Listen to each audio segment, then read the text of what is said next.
Ready?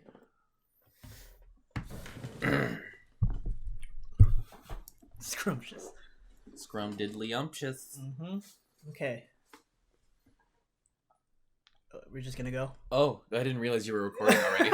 You serious? That's the intro. Ah, dang it. Okay, Welcome. welcome everybody to episode 4 of Brown Conversation. I'm Fluid, aka Chris. And I'm Datu Clark. Yeah. Welcome back. This is part 2 of our 2-part thingy on hate. Episode 4.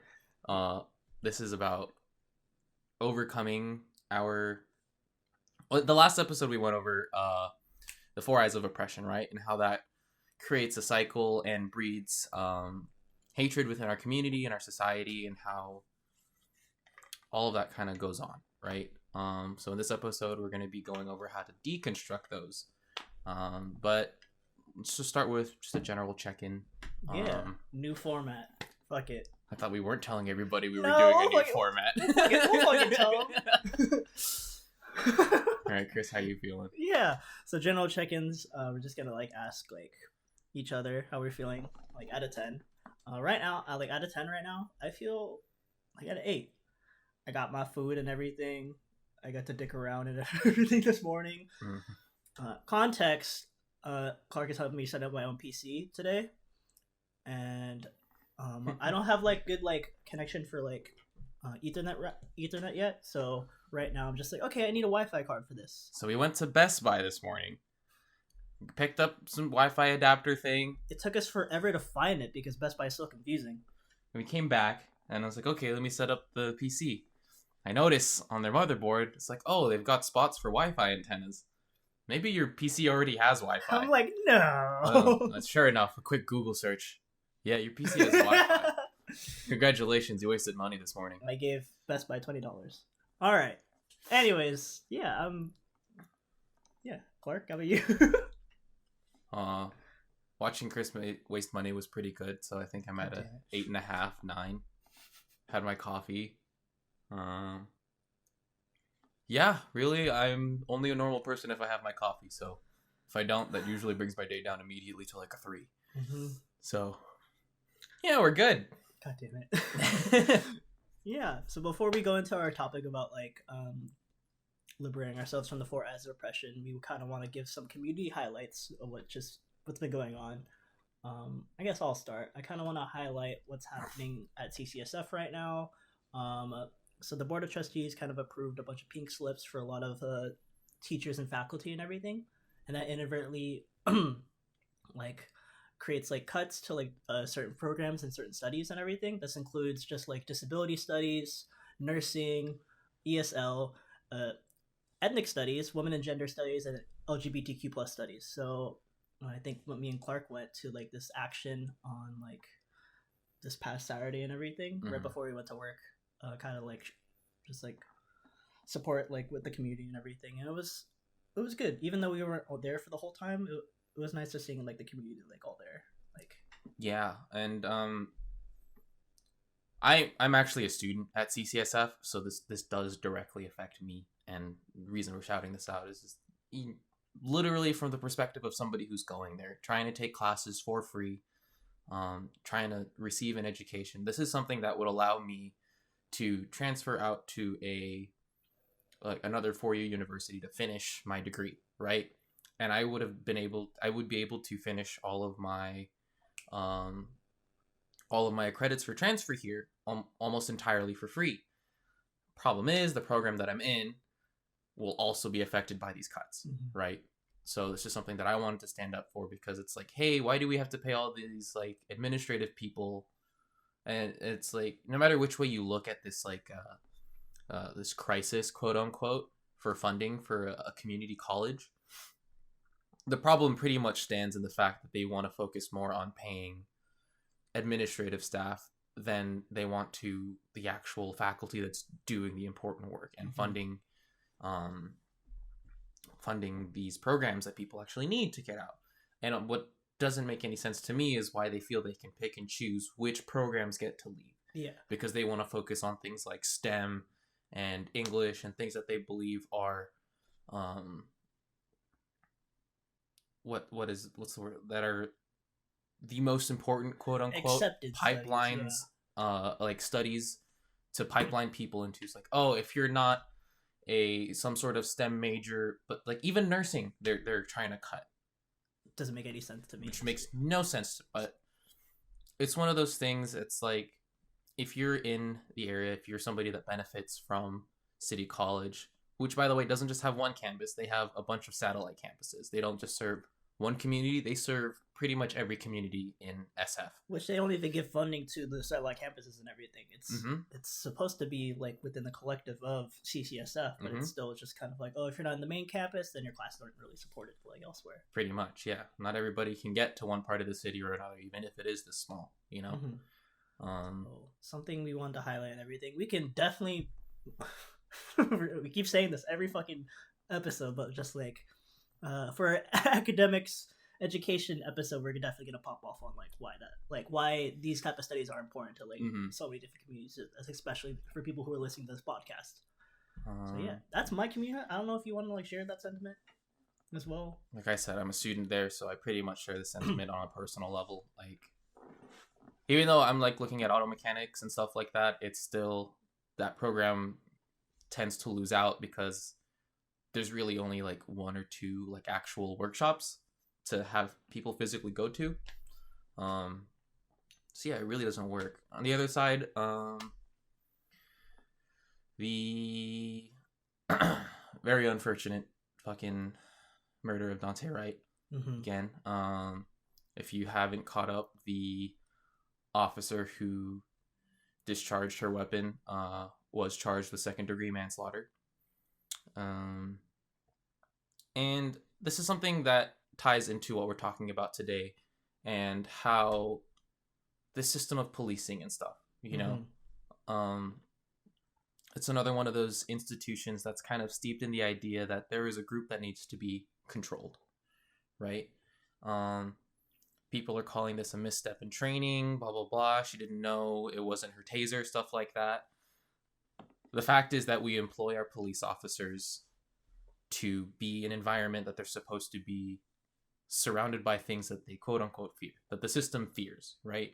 We criminalize people, quote unquote. We treat people like criminals because we profile them that way. Oh, they have a warrant out for their arrest. We don't know if they're dangerous. We need to bring a gun. I understand the necessity for abundance of caution. To resort to violence immediately is where the problem is. Yeah, it's definitely like that kind of like defense mechanism. Just like, let's make sure we protect ourselves. Just like, why can't we really just like analyze the situation further and understand the complexities of why these situations are happening, why people are resorting to crime? But instead of like, okay, let's just like put these motherfuckers in jail, and we're like, let's just kill them. Just like, that's lack of like resources and everything. That's not really like. But this is a good point to kind of tie into how we're going to start deconstructing these eyes of oppression. And just, I want people to be very clear about what we're doing here. This isn't us telling you like how you should live your life, or like forcing some sort of ideology upon you, because then that would just be hypocritical, generally.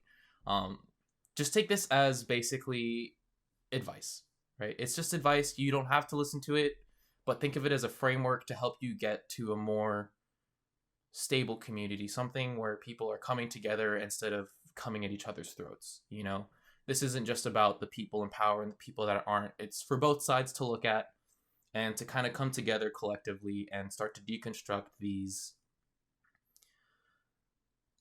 ideological issues that we have in our society. Because where we're going to start eventually right now, since let me just like recap the eyes of oppression. I'm getting ahead of myself. And I wrote this out very specifically. If you can't see my script, but I wrote the 4 eyes of oppression in reverse text for a reason. But we'll get to that. Recapping the 4 eyes of oppression, it's basically very, very short, right? The ideology that one group is somehow better than the other is often a cornerstone of our society's institutions, second eye. And that institution will eventually validate violent and hateful interpersonal interactions between these two groups, more or less dominant, quote unquote.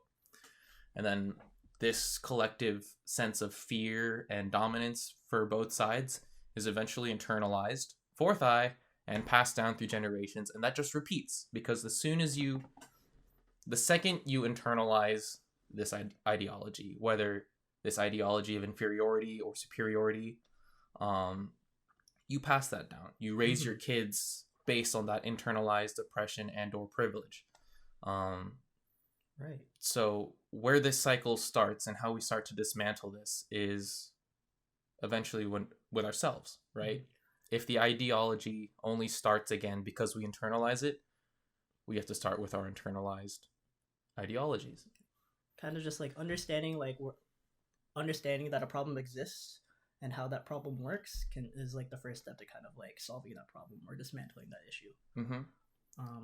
We can yell at our government all we want, but if we're not being self-accountable for the things that we perpetuate in our own lives, then we're not going to get anywhere. Right. That being said, we're going to be we're going to be using an article from, I think, what was this? Naropa University. This is an article titled "A Path to Collective Liberation," and basically it kind of just goes over what we just talked about. Turning the four eyes of oppression on their head and using that as a framework to deconstruct itself. If the ideology leads to internalization, then we start with internalization to turn that ideology around. Right. So yeah, we're starting there. As far as anything, I don't know. God dang it. Talking is hard. Segues. Segu. Yeah, so like in the article, it kind of like uses the four eyes of oppression as like a whole basis of like a pathway to liberation. If something is going to keep you in line or keep you in an oppressive like state and everything, you might as well take that Uno reverse card, flip it your way and everything. So how that, like Clark was saying, is just like usually starts with ideological, goes all the way down to internalized. So like let's first put some action in ourselves to like get some action to kind of work on stuff that we internalize ourselves. And so like we talked about, just like noticing the patterns within like yourself more, and like the whole purpose of this podcast is kind of having that first conversation with yourselves, helps you kind of analyze your surroundings, your whole like, oh god, audio, cool, helps you kind of like more like analyze your surroundings and everything. And sorry, I just got really distracted now. Helps you analyze your surroundings and also analyze like what you internalize from your surroundings as well. And so helping you understand your belief system, your moral compass and everything, and how that comes from your own intersectional identities and everything, helps you kind of notice the patterns in your life and everything, whether it be good or bad. It helps you kind of like navigate from there. Like I said, like the first thing to kind of like solve a problem is the awareness of that problem and everything. Right. And so when we say like looking at your like internalized ideas, your self identities, your intersectionalities, it goes with everything. Whatever you feel like what's the word I'm looking for? I'm gonna read just directly off the article because it'll probably help me better. The first part, as far as internalized action goes, article goes, invest in noticing the ideas we hold inside about ourselves. You know, how your worthiness, our intelligence, our goodness, whether we feel we have the right to speak up and take space, which is an important one, whether or not you feel you're entitled to say something, and people's time or tend to defer others, and why.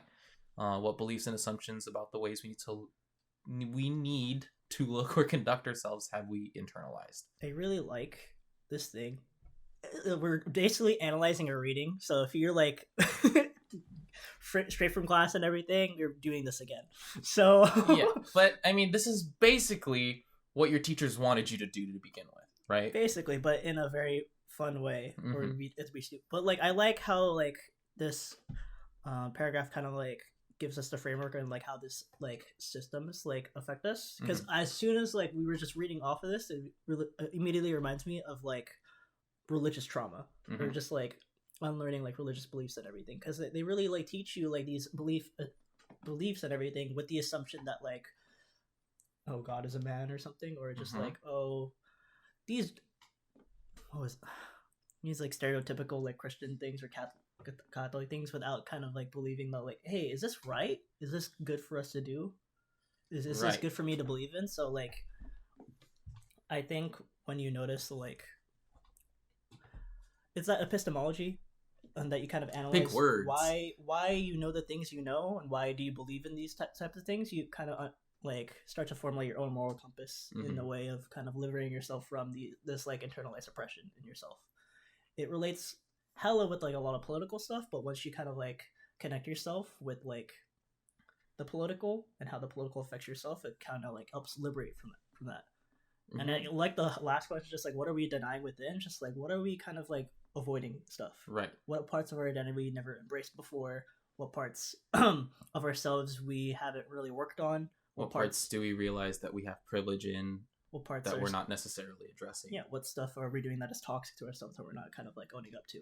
So I really like this a lot, because just like, it's a lot of stuff we really internalize, and we don't really kind of like understand how it affects other people as well. Yeah. And this is what I meant in like that first episode when I say this bigger conversation power starts with yourself. And that's basically the short summary of this episode, but we'll go in depth about how talking to yourself, understanding where your ideologies fall short and where they give you strength, is where that's going to allow you to start having this conversation further out. We're still sticking to your internalized stuff, right? Article continues, commit to investigating your own social locations and ideas we hold about ourselves in relations to those positions, to engaging rather than avoiding areas in which we have privilege and are more likely to have influence. Like I said, understanding the environment you live in. If you live in a big city, more likely than not, you are very closely surrounded by very intense images of poverty. If you're living in suburbia, probably not, you know? But that doesn't change that there are people out there that still struggle that way, you know? I think that's the very little perks of social media, because you get to see different aspects of life that you don't like really get to be exposed of because of your geographical location or your social economic status and everything. There's more eyes on different parts of the world and different lifestyles that like people can see now. That's why so many people are now like, especially during the pandemic, there's nothing else you can really do outside, so let's go online and everything. That's why there's so many people being more aware of like there's like systematic like oppressions and everything, and that's why you see so many people kind of going about it. The other side of that, the fact that there is so much exposure now to all these different ways of life, now introduces those ways of life to opinions that weren't aware of those ways of life and have their own internalized ideas of how they think they should go about that. Which ties into this next sentence, which is acknowledge that the lens through which we perceive a situation is never neutral. You are never on neutral ground. Okay? Our own social locations and lived experiences may hinder our ability to perceive various perspectives. In short summary, just because you live a life a certain way doesn't mean you understand the way somebody else lives their life. Just because you lived in the middle of suburbia doesn't mean you get to have an opinion about the way somebody lived their life in a big city or in a rural country. And that goes both ways. I could complain about Beverly Hills all day long. I don't live there. I've never lived there, nor have I had the privilege of living. To live there. I mean, well, that's what I mean. There's things I don't want to deal with because I don't agree with that way of life. But that doesn't mean I have to go out of my way to actively shit on it. Right. You know what I mean? Same way from the top down. Just because they're in a more privileged spot doesn't mean that they have to start taking things away from the communities around them, which tends to be the problem, i.e. gentrification. Just because you have the money doesn't mean you get to shit on other people's societies and ways of life. And, like I said, this goes back to internalizing and realizing where your ideals fall short based on other people's perspectives. Yeah, I think, especially, I don't know, I grew up with, like a lot of like YouTube comment forums, which is super toxic and everything, but you never understand what your impact is and where your statement is coming from, because you only experience yourself and you're only connected to yourself. So when you like, when some people say some like shit in YouTube comments, there's never a really like structured debate or conversation on in a YouTube comment. So a lot of people, a lot of content creators actually make out content and everything based on their own like based on their own surroundings and their own like perspectives, and thinking like, oh, it's just like them being them, when really like their whole like actual platform is based on a lot of privilege. That's why a lot of like take Paul, bless you, sorry. That's why a lot of content creators are very like, I guess I don't like cancel, but I guess being called out on like bullshit and everything, because just like they don't understand the implications of their actions, because they never understood what privilege they ever hold. Surprise, this is a good example of societal institutions validating terrible interpersonal interactions. When a social platform that's ingrained in our society validates the wrongful or hateful actions of somebody, they're not going to realize it's wrong or hateful or dismissive of somebody else's personality until they get called out on it. And then when they get called out on it, it just feels like they're being attacked. So then they respond by not owning up to it, but by trying to defend themselves. Or posting a shitty YouTube apology video on a secondary channel that nobody listens to, with no comments enabled. Sorry, I've got a weird sneeze. You should probably check that. You got your vaccine though, right? 5G, it's probably baby. The 5G. It's probably the 5G talking. Yeah. Anyways, going off into like the next portion of that, it's just like reading off is like not noticing any tendency at all to be dismissive of anyone's perspective or experience. Recognize we are deeply socialized to dismiss non-dominant perspectives, and that is usually requires acute mindfulness to notice when we do it, and encourage to do things differently, which our society doesn't really support that kind of like behavior mindset, because there's a lack of accountability with that. Yep. Like you're saying, there's just defense mechanisms that people come up with, especially in fucking police. Because like the moment they're called out on their bullshit, it's just like, well, I was having a bad day. I didn't know the difference between like my gun and my taser and everything.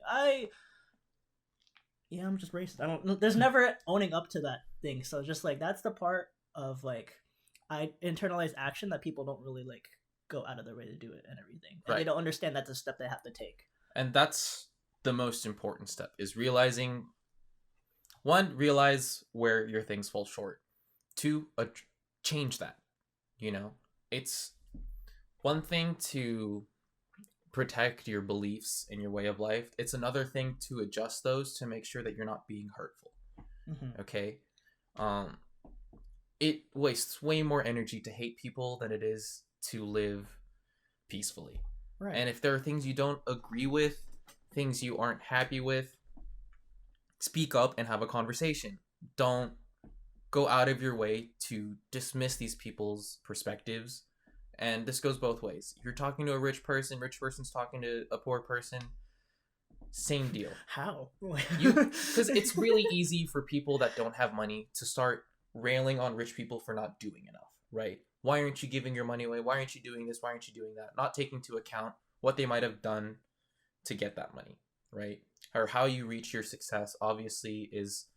that'll always be the biggest argument here for rich people, at least in this country. It's, well, they worked hard for that money, they deserve it. Yes, but then now what are you doing with that money? There's a difference between profiteering and philanthropy. Yeah. Also, in what ways did you gain that money? Did you exploit other people's work and everything so that you can kind of like climb your way to the top over other countless bodies? Jeff Bezos. Oh, Jesus, I have that cough too. I need to get checked out. Fuck. Right. And then when you're in power, what do you do with that? Do you abuse it to the point where you feel like you're untouchable and can start to get away with anything else? Or do you realize that you're in a place of privilege and understand that your platform could be used to help a lot more people, or to move just the world in general forward? If you realize you have global influence, why wouldn't you use that for the better? Yeah. And there's a lot of... Once you realize... it's really funny. But like once you kind of like work on yourself and your internalized like actions and everything, and you start to liberate yourself from your toxic tendencies, you start to kind of like work on yourself, you go to therapy, do things that you kind of like want to work on yourself. You notice how other people around you especially like people in power and everything, you notice that they don't do that shit. And they get away with it, which is infuriating when it like comes to comes to like your own self-discovery and self-growth, because just like you lose a lot of patience for other people, and especially you lose a lot of patience for the institutions and people that represent those institutions. The other side of the conversation, especially when it comes to like rich and poor, especially the other thing that I get a lot too is like, you're not trying hard enough. And that's another one of those things. That's an ideology that's completely dismissive of another person's struggles. You can't say somebody's not trying hard enough. You don't know their life. You don't live their life. You didn't grow up in a slum with no money and you couldn't afford to send your kids to school. So you have to work your whole life to keep a roof over your head. How are they supposed to try any harder than that? You know? How are illegal immigrants, how is anybody stuck in poverty supposed to try any harder than they're trying right now? You telling them they're lazy? They're probably working harder than most of the billionaires in this country. But they still get nothing. You know what I mean? I hate when like just popping off just like on Twitter and everything. There's always these videos just like, these are the people that help our Thanksgiving. These are the people that supply us our food. Yeah, and they kind of like glorify their like hard work and everything, but they don't understand that they get paid like pennies. Not even minimum wage and everything. It's just like, why are you glorifying this hard work and everything? It's just a product of capitalism, kind of just like reinstating that like, if you work hard enough, you'll freaking like get there. But you know, just ignore the like barriers put in place that like prevent like certain people from getting there. That was a big rant. I am so sorry. But I mean, this ties into the next the interpersonal interactions that we have with each other. And that's you know, once you've decided, you know, you gotten to the point where you've started to deconstruct your own internalized ideologies, start working on yourself, start working on being a more functioning person of society, you know, a more open, more collectively centered human being. Start reaching out to people that you wouldn't normally reach out to, you know. If you find yourself in the group of privilege, reach out to people who don't have that privilege. Understand why you get to be in that place and why somebody else doesn't. And come at that conversation not ready to defend yourself, but ready to listen. Yeah. That's the most important part. You're there to understand where other people's points of views are. Yeah, I think a lot of like people, I'm just gonna complain about my life. It's just like a lot of people kind of like have that step within themselves, just like, oh, I'm gonna reach out to more people, but have that misguided step of just like, when new information comes your way, what do you do with it and everything? My experience with work in like ethnic studies classes at state and everything, there's like, not to call it those people, but if you're listening to this, well, good job, you're listening to something that like, you're doing something. Hopefully you're not internalizing it differently. Yes. But there's a lot of people, a lot of like, sorry. Sorry. Oh, we'll cut. No, I'm not gonna cut that out. We'll talk about it. But there's a lot of like people in certain ethnic studies spaces that like kind of wait their turn to listen, especially when it comes to like the topic of race and everything. There's a lot of white people in some of the classes that don't give space to other people that the topic is geared towards. So ready to defend themselves when they feel like they're being attacked, instead of realizing what they're supposed to do is listen here. Yeah, not even only like just feel like they're being attacked, but like they just dominate the conversation in that way and everything, and not give space to other people that probably need this more, or probably that this probably relates to a lot.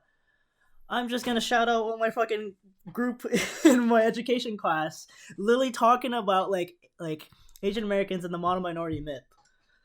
2 Asians, 3 white people in the freaking group and everything. And who doesn't speak? I don't get to speak. I'm like, what the fuck kind of bullshit is this? And I'm giving them suggestions about the whole plan and everything, and they're just like, yeah, I like this better though. I'm just like, come on. How are you gonna relate a Socrates quote to Asian American model minorities? Just like, what the fuck?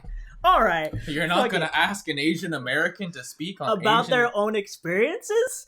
Okay. Yeah. If you're listening to this, no, I'm not sorry. It's just me ranting now. But it's that whole thing about just like certain like people in these spaces don't really like familiarize themselves with their own like intersectional identities and that place of privilege and everything, and they end up kind of like exuding these microaggressions that kind of just piss a lot of like BIPOC people off and everything. And when they don't know when they're hurting them and everything, or they're like offending people and everything, that's when they be just like, where the fuck is this coming from? Right. If you're not the second somebody starts to come back because they feel like they've been aggressed, you know, that's where this step is important, is understanding what microaggressions are, and you know, there are very, very common examples of microaggressions, you know. An easy one that tends to get a lot of like flack too, because it feels like you're stuffing ideology down somebody's throat. Adjusting your vocabulary to be less transphobic, or to be more queer friendly. We're not saying, you know, you have to like change your beliefs or your ideologies about this or that. We're saying just respect how people want to be called, you know? If somebody's clearly not with the idea of being a man, don't call them bro, don't call them him, don't call them... They is such an easy word to use. Or ask them. It's like asking someone for their name and everything. But I see the point and everything. I was just kind of annoyed. But it's just like that lack of like empathy towards another person, or that lack of kind of like trying to understand another person's identity or their background is like, there's not enough of that in our culture and society. Right. And I understand if you feel like I wasn't in the wrong, I was just saying hi. If you didn't take the time to ask, that was your first misstep. For a lot of people, that's kind of where they would like to see the most change. You know, they would like to see the most, what's the word I'm looking for? Participation and acceptance of, you know, their perspective, you know? Same for us. We're non-binary. And even though for me, my pronouns are kind of something that's more personal, on a larger scale, I tell my friends and the people close to me about my non-binary identity because I want them to understand. I want them to be not necessarily considerate. Well, I do want them to be considerate, but I want them to understand that I don't view myself the way they might view me. And all I want them to do is understand that. I'm not telling them to change their beliefs. I'm not forcing them to do anything else, just to understand who I am. Yeah, it's about kind of like also affirming another person's humanity in that sense. And just like, this is a weird, like, I'm just reading off of like the doc and everything. This is a weird like connection this like doc like made. so I'm just kind of like doing that. But just like it's like practicing empathy. It's a lot for some people. Some of our friends, Shu, if you're listening to this, I'm glad that you're practicing and learning about empathy. Because that is actually a good step in kind of taking that interpersonal action within. I feel like when Shu listens to this, he's just gonna punch the shit out of me. God damn it, stop calling me out. But it's about kind of like understanding. Once you understand more about yourself, you start to kind of want to understand other people in a way where it's like kind of like expressing and building each other up so that we can be better people by the end of the day and everything. And that's what like hopefully most people have in that good type of relationship and everything, where they can kind of like support each other in that. I think on a very colleague like point of view, is that the fire alarm? Okay, if this episode cut short, my house burned down, whatever, we'll commit to the act. Okay, but it's that now I'm thinking about Clark. Can you say something before? I need to check shit. You want to go check the fire alarm? Yes. Pause now. About practicing empathy. Thanks for the thing. It's unmuted now. Oh, we're back. And we're back. God damn it. Nothing's on fire. Yeah, but I think, okay, we were talking about practicing empathy and everything, and I think like when you learn, like when you're like having this interpersonal like kind of like liberating like action within yourself, I think what this step really kind of like should emphasize more is on collectivism. And I feel like a lot of people are kind of missing the point of a collectivism, because like, again, you can't really like learn more about yourself just by yourself. You can do as much as kind of like internalize your surroundings and everything, but getting feedback is like, this is the most important thing. That's why like being a part of a collective is so important. And here's something that I kind of hold closely to myself is that you'll always be the most critical of yourself, you know? But the best reflection of who you are is going to be through other people, because they will more often than not return the energy that you're giving, you know?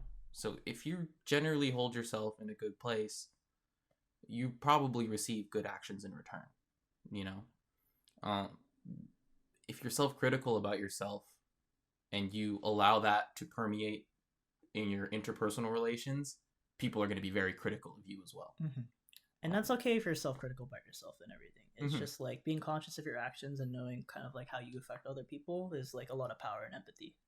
Yeah, and that's basically what empathy is. It's just understanding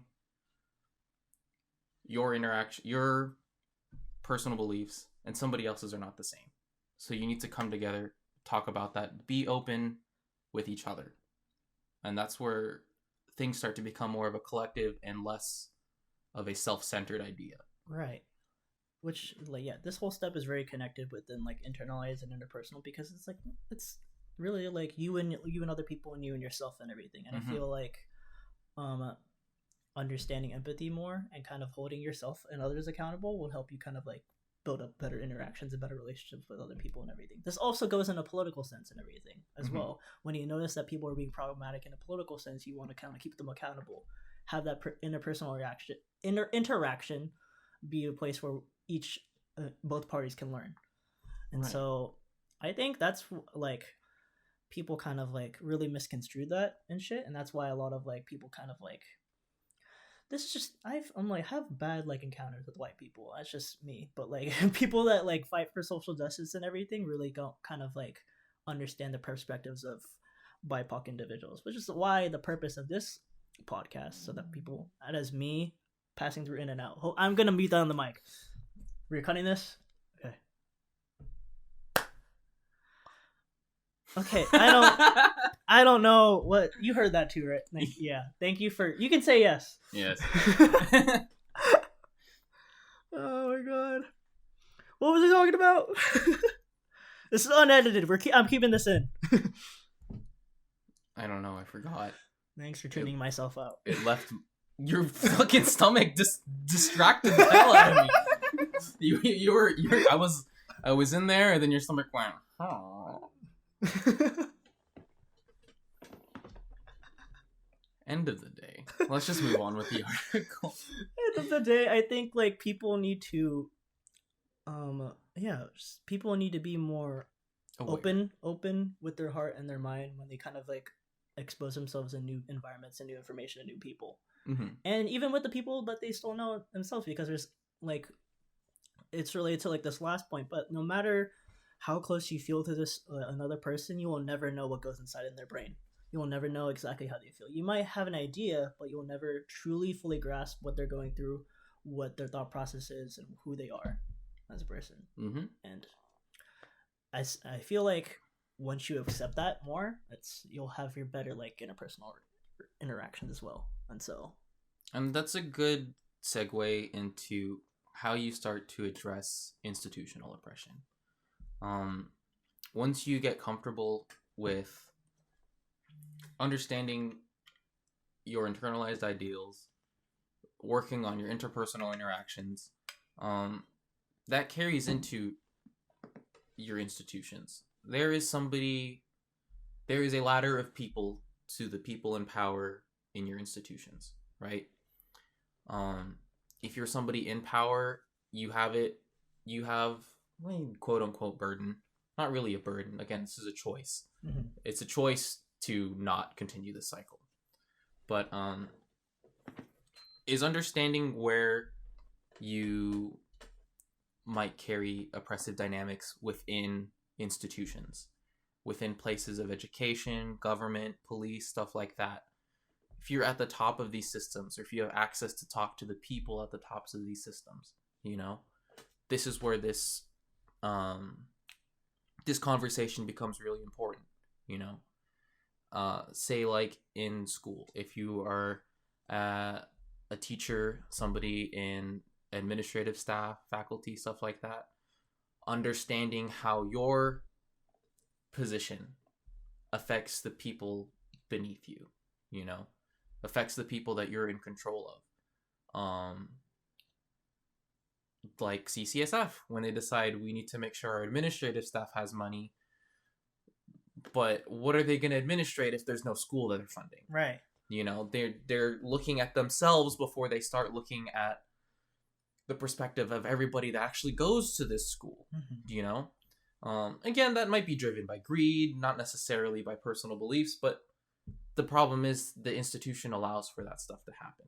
You know, the administration doesn't want to come forward to talk to the people that they're actually in charge of. Yeah. Well, how I learned about it is kind of just like institutions are a reflection of the people running it and everything. So if this an institution or a company is doing some like weird ass shit and everything, more likely than not, these like the people or the like the CEOs and everything kind of like push that kind of like ideology into that. So once you notice again like the patterns and everything, you'll notice that like, hey, this company's a little fucked up and everything. Hey, this company has like ties to like whatever problematic shit is this. Hey, this company's racist as fuck and everything. Oh, most likely for not, the people in power are probably racist as fuck in that company. Right. And try to pay attention to how many companies are involved in community work. You know, these things that become, it's like, oh, you've got like a community event going on, this and that. There's food drives, charity, stuff like that. Those are almost entirely reliant on the communities that need that help, you know? And you're asking that same community to try to, you know, and more often than not, those communities are happy to help each other. And that's the point. But once you become an institution with power and you have the ability to feed an entire community, you don't want to do it. Why? Somebody up top thinks it's just a dumb financial decision, more likely than not. If you are in a place to work your way up to the top of something, you shouldn't just follow the status quo just because that's the way things have been, things have always been. Part of deconstructing oppression is going against the status quo, is not giving in to what we have already normalized in our society. That's the whole point. It's okay. You are completely valid in being critical of your systems of power. That's the whole point of the First Amendment, is that you're allowed to be critical of the systems in power, and don't you dare let anybody take that away from you, private or public or otherwise. And that's why having a conversation is important, because that is your first right. Right. Generally, you know. I think well, people kind of like misinterpret and just like, oh, systems of power and everything. Oh, it's just like the CEOs, the presidents, and everything, Congress, and everything that kind of like like keep this institution like afloat. No, it's like all their people in the middle as well still like believe in that freaking institution and everything. I don't know how about you. We worked a lot, but I don't know how many coworkers you had that kind of just like, hey, let's work hard and everything, or just like or bust their ass and everything just to kind of like kiss ass to the boss and everything, keep thinking like things will go better for them when it really does it. But they pressure other like coworkers to work harder. I don't know about you. If you know who you are, you know. If you know, you know. Anyways, there are other like positions of power that kind of like still push these like institutional oppression onto like who they're working with and everything. And a good example would be teachers. Some teachers suck ass. I don't know how they're teachers. I don't know how they're tenured. But because they kind of like construed this way of like of this of power in academia, and it really kind of like implements these like discriminatory like ways of thinking. Would it be just like ableism, just like patriarchal assumptions, heteronormativity, a lot of like gender binary ways of thinking and everything, or like kind of beliefs in certain like groups and everything. If you're a teacher and you're not aware of like your like actions and everything, more likely than not, like you're probably like expressing these kind of ways of thinking into the classroom, and it inadvertently affects the students. You've probably internalized ideology you don't necessarily see problematic in your own pedagogy and way of teaching. When students question you, you kind of question like, what the fuck is wrong with you? Yeah, it's like, how would you know? You're not a teacher. That's a power dynamic. That is where you have that conversation with somebody in an institution and somebody that's not. Right.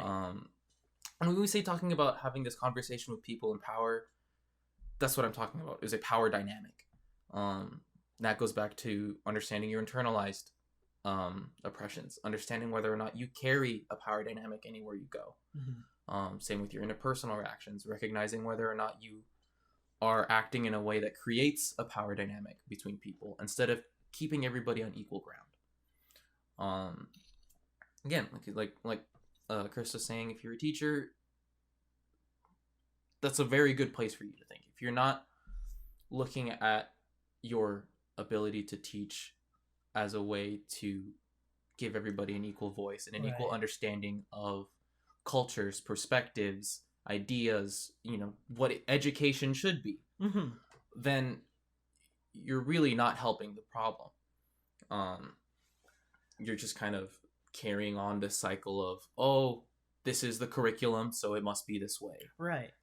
And I think like the best way to kind of like that the text like contextualizes kind of like taking institutional action against the institution is like creating a brave space, and in this space brave and safe space as well, and kind of like demonstrating kind of like courage and like what they call warriorship, to kind of like stand against the status quo, to have like unpopular opinions and like break silence in the pursuit of positive cultural transformation. And I kind of wanted to pop off on that, like on the emphasis on what positive cultural transformation is. It's like the stuff like that what this podcast is doing. Hopefully is positive to other people. We're not trying to dismantle and destroy your way of life. Right. We're saying there's a better way to go about living that doesn't involve hating the world around you. Right. That doesn't involve putting people down. And I kind of want to emphasize like that positive cultural transformation, which is kind of like involves the collective, because there's probably other unpopular opinions and other ways that people try to go against the status quo and everything, but it's not a positive cultural change. There's probably like there's like a bunch of freaking like conservative like media outlets and everything that like do this and kind of like instill the status quo or kind of like go against the status quo so they can kind of like instill their own very like problematic like views onto other people and everything. There's probably a podcast out there called White Conversation with 3 Ks. So it's oh no. If someone finds that, please link it to us, because I want to let's have a conversation. A conversation. No. But it's the point of like having that kind of like internalized like action and an interpersonal action within yourself, so that you can understand what that positive cultural transformation looks like. Because if you don't understand that, you can't really bring change. You can bring change, but it's not really helpful change to the people that you're probably kind of like thinking you're benefiting. Another point to this, and it's the last part of this paragraph in the article, is be willing to engage in uncomfortable conversations and make mistakes with one another rather than avoid difficult topics. And that tends to be pretty much the problem that we see today in social media and government response, right?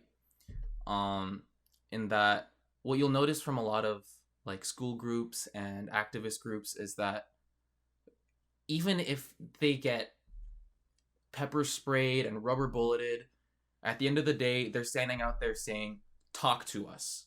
Right. We demand that you talk to us. And the government response is, back the fuck up. Fear us. We're in power. We're not going to talk to you. You have no right to speak to us like that. Yes, they do. That's the whole point. And the fact that they're coming there to be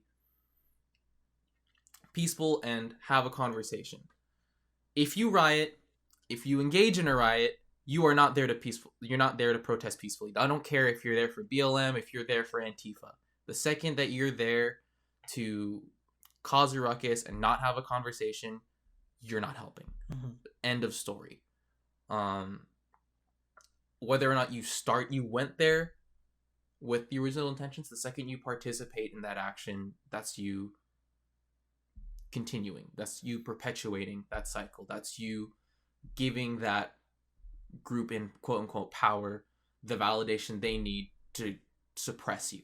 Right. And suppress your movement. And that's what conservative media likes to do. That's what the government, end of story, likes to do to anybody that disagrees with them. Instead of listening, they want to put you down immediately. Say, no, you shouldn't do that, blah, blah, blah, this and that.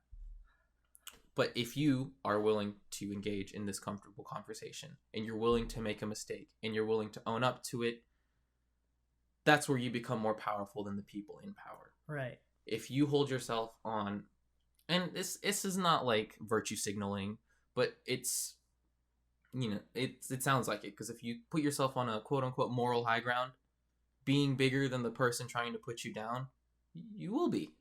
You know, they can't shut you up if you don't give in. Sorry, I tuned out. And also, can you remind me what virtue signaling is? It's like gaslighting. It's the same thing as it's like when Democrats make policies for social change, but it's not actually to commit to any type of social positivity or change. They're spinning it that way to make it seem like they're virtuous and stuff like that. You know what I mean? Mm-hmm. And that's just an example of asking for fucking different perspectives and correcting a mistake. Mm-hmm. I didn't know about that shit, so I'm just like, hey. Yeah, you thought it was just Republican. No, Democrats, that's their problem, is that they virtue signal too much. Right. And I think that's why the emphasis on positive cultural transformation is really an important thing, because just cancel culture, for example, there's a zero tolerance policy of just being problematic and everything. When you're not giving that space for people to understand and learn and make their mistakes and everything, you're not really contributing to a positive cultural transformation. You're again instilling what's right, what's wrong and everything. And that's what a lot of people kind of miss the point on and everything, even though their virtues are kind of that's how our prisons are designed. That's the whole point of our prison system, is people that disagree with our societal quote unquote beliefs about what's lawful and what's unlawful, and then we criminalize people for that, and then we say it's supposed to be for rehabilitation, but in reality we just want to throw them in a cage and keep them away from our society because we disagree with them. Yeah. Institutions. Period. Institutions. All right, turn page. Ooh, sound effect. Turn page. There you go. Sound effect there. Cool. But once we start to introduce this conversation to our institutions, it's not like we haven't started doing that already. We're already aware of issues within our institutions that have been very vocal for a long time. The school to prison pipelines, government period, our problems and disparities with education and gaps in our economy, stuff like that. We're already aware. We already know these problems exist. The problem is nobody wants to talk about it. Sit down and talk about it. And when we say sit down and talk about it, we mean look at where this came from. And if you remember in the last episode, I was telling everybody at the end of the day to look at where you came from. Mm-hmm. Look at the history of how you got to where you are, how your family got to where you are. The same goes for these institutions. If anybody out there in ethics studies knows this one, no history, no self, right? And that goes both ways. Spelling no with N-O and K-N-O-W. Understanding your history helps you understand yourself. That doesn't just start with on a personal level, on an institutional level too. Everything started somewhere. And that's what we say, look at your institutions. Where did those institutions start? Where did policing in America start? That started as a slave roundup team, basically. Mm-hmm. That I don't think a lot of people realize that's basically where modern policing comes from. And why is that? Because America was founded on the idea, we want to be liberated from taxes and stuff like this after we already pillaged and stole all this land from people. But now we're here, so we're going to set up this country. Mm-hmm. And we're going to ship a bunch of people from Africa and make them work for us because they're lesser than us. Yeah. U.S. history. Most of us listening here in America understand that's where America started, right? The Civil War was this disagreement on whether or not we should be allowed slaves or not. How can you even argue that at that point? You know what I mean? Well, it's because at that point, that ideology had already been ingrained in the society, and people, specifically in the South, felt validated in their beliefs to keep African Americans as slaves. Just understanding that that's where that started. No ifs, and, or buts about it. Objectively, that is wrong. Right. That is why, like, what we mentioned earlier in our community highlight about, like, why those cuts are so detrimental to, like, the community and SF is at CCSF is because it is, like, the erasure of, like, certain narratives that we don't have access to as much. Ethnic study, literally the basis of this whole podcast, we won't have that access to and everything for, like, certain individuals. And just, like, that's why, like, committing to learning the history is so important to kind of, like, liberating yourself and everything, liberating a collective, is because just, like, where are we going to base, like, our, like, identities on if not history? And so, like, that omission of history, or that lack of, like, I hate doing that lack of representation in history, is really has that effect on, like, people and kind of, like, formulating their own, like, or navigating. That lack of representation really, like, affects that kind of, like, lack of liberation for other people when they kind of analyze history, because if you don't see yourself in history, you don't see yourself in the future. And you should quote that one. Oh, nice. Captioning that. Ooh, actually, that's good. That just came right off the dome. I wasn't even prepared to listen to that. Anyways, when you learn about history and everything, and especially, like, the dark, like, the horrible sides of history, you understand patterns of, like, certain types of history and everything. Right. Literally, there were so many interviews on, like, the raid on the Capitol Hill and everything. Holocaust survivors really just, like, this reminds me of the Holocaust. If that doesn't tell you nothing, then I don't know what will. It's like understanding the implications of, like, what history has on everything will help you understand the implications of what's happening today, all around the world. Palestine, Philippines, Guatemala, and anywhere. There's a reason the cliche history repeats itself exists. It only repeats itself if we refuse to acknowledge that it happened in the first place. If we don't look at the problems of our past, we will have no idea how to address them when they come up again in the future. But if we look at the problems that we had in the past and we learn how to address it today, reparations, something as simple as that, understanding is just like, yeah, then I don't know how you could objectively look at that situation and say they aren't owed something. Do you know what I mean? And even at the base of that, giving them equal rights, giving everybody in this country equal rights, access to education and housing, it's that simple of a gesture. Just understanding that that's where that conversation needs to go. It's not, we're not saying babysit them and give them everything they need from the government, blah blah blah, you pay your taxes and it just pays a different community of people. No, I'm saying we need to create a system that helps people from the bottom not stay at the bottom. Right. You can't really formulate counter arguments to these, like bad, like, not, I don't want to, like, push on right wing politics, but, like, it is sometimes, but just, like, these backwards extremist like backwards politics, without kind of, like, being able to critically, like, have that critical consciousness within, like, yourself, and also engage in critical conscious, like, writing and everything. If there's no access to that, how in the hell will you know? Literally, like, we told, like, our stories in the first episode of how, like, we came to SF and everything, but without ethnic studies, I would definitely be dead right now. Like very gruesome and everything, but it really kind of, like, helped me form this critical consciousness to kind of, like, analyze problems in my life, problems that how I interact with people, problems that the institution is, like, causing me, problems that, like, a lot of ideologies that are backed by institutions are causing people like me.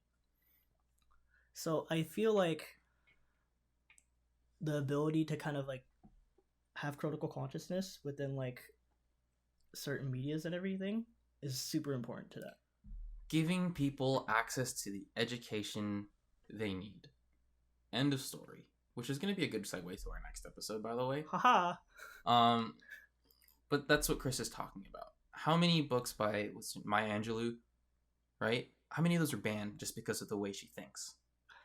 That's so crazy to me and everything. Again, that's one of those problems of critical consciousness raising, and taking away narratives of people and these perspectives. You know what's funny to me? I heard for some Fahrenheit 451 is a banned book. I definitely read that. You remember what it's about, right? Yeah. Banned books. So when I heard that, it's funny as fuck, but that's super scary. To think that like the access to knowledge, certain knowledge isn't available or banned in certain schools and everything, really like I understand like the anarchist cookbook probably shouldn't be in regular curriculum, probably. Right? It's an understanding of what's fearful and what's not, that like there's a lack of like stuff in academia that happens. Right. And just like it's like we're not saying make Mein Kampf readily available like curriculum, We're saying like even the Communist Manifesto, I don't think that's not a banned book, but there's a lot of negative connotation behind it. When you read it, there's nothing violent really about it. It's like it's very empowering. By the way, if you are what was it? Capitalism apologist and you fear communism because of Russia, China, things like that, those aren't communist societies. You don't know communism. Those are authoritarianism societies. Just saying. And then under the guise of the People's Republic, quote unquote, this and that. It's that Red Scare that was instilled in like during like the Cold War and everything that made the population fearful of what communism is, when really people didn't understand communism, but like they were just told from the government that like, hey, this is communism, this is bad. I'm like, okay. Oh, those Russians, the people that are taking all of the giant spy wars, stuff like that, taking our intelligence. If Russia was a communist society, Russia wouldn't be Russia. But let me just say that. It's an incredible example of how that's really not communism. Same with China. The People's Republic. The People's Republic of China. That's what they're called. Their people hate you. Yeah, again, it's that lack of like analyzing like the actual like meaning behind like certain like being aspects critical of life. Of these ideologies and these aspects of life and what you're taking in generally as a person. I think it's getting hot in this room and everything, and we're also getting I'm angry or because it's legitimately warm. But that's, I think the best way to kind of like have ideological action is to really like ingrain yourself in like knowledge and everything. This episode is so good because it was ingrained with this article that we found. So having that critical consciousness and kind of bouncing off like some subject matter helps you kind of like learn new things and everything. I learned new things in this episode while we're talking. But it's something as simple. Even one article helps, hopefully, if this helps you, reform your ideology around these things. You start to realize, oh, I'm not in a power dynamic. Just because I work for a CEO doesn't mean I'm any less important than the CEO. Right. Okay? It's just because I get paid less doesn't mean I'm worth less, you know? You probably deserve more money. Yeah, most likely than not. But, and just because I'm brown doesn't mean I'm not, I'm in a disposition to obey and give in to white people, right? Just because I am in a minority group doesn't mean I have to fear the police. You know what I mean? Yeah. Sorry. Don't worry. And this is how starting with understanding yourself eventually cascades into this idea of turning around that ideology. And that would be a cycle that's much better to repeat than reversing it and taking your ideologies and forcing it onto other people. You know what I mean? Understand yourself to reform your ideologies in a more positive and collective manner instead of self-centering yourself around survival and your way of life. Right. Everybody's way of life is different, okay? And this is something I tweeted out a while ago. I don't know if you saw it, but looking right now. When there are things we don't know, right? The unknown, space, the ocean, molecules, and like microscopic science, we want to explore it. right? That tends to be the general direction of humankind, is that we want to explore the things we don't know. But the second that we're faced with cultures and ideas that are that we don't know about and that we assume to be in opposition to the way we see life, the first thing we want to do is villainize and destroy that, rather than think about it critically and think about whether or not our role and our ideologies are either affecting or perpetuating that hate and spite towards us, you know. Hey, yo, retweet. Please retweet it. I thought that was a good epiphany during the middle of work. I was like, because I think I was watching like a Carl Sagan documentary or something, and I was like, oh, the great unknown. We love, we want to explore it, blah, blah, blah, this and that. And I get the human condition of fearing the unknown, right? It doesn't mean to conquer it. It means to explore it. It means to understand what it is so that we don't fear it anymore. I think this connects to like what one of my professors taught to me. Is like there is some like evolutionary implicit bias that we have that we just can't like get rid of. Not in our lifetime, not in our generation. Mm-hmm. But for us to be aware of it, for us to not give it power, should be our focus. Instead of eliminating it and everything, that should be our focus and everything. Not giving our biases power, because this shit, the whole four eyes of oppression are like passed down by generational. Mm-hmm. And so when secret eye, and so when you understand that, like, the stomach, all right, mm-hmm. My stomach happens again. Okay, so when you understand that these kind of like things are kind of like in your biological like bias and everything, that Freudian slip or whatever fucking people call it, you understand that like you don't want to give this power or anything. Mm-hmm. Immediately, you kind of just don't want it to exist, but like that's part of you, that's part of who you are and everything. For like even us right now, we were raised as men, even though we're non-binary.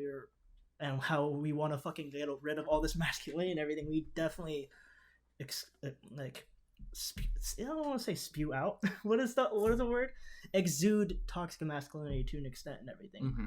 That is in our lifetime unavoidable to have. That doesn't mean I can't raise my kids and the next generation to not carry that with them. Right. And that's where that starts. Exactly.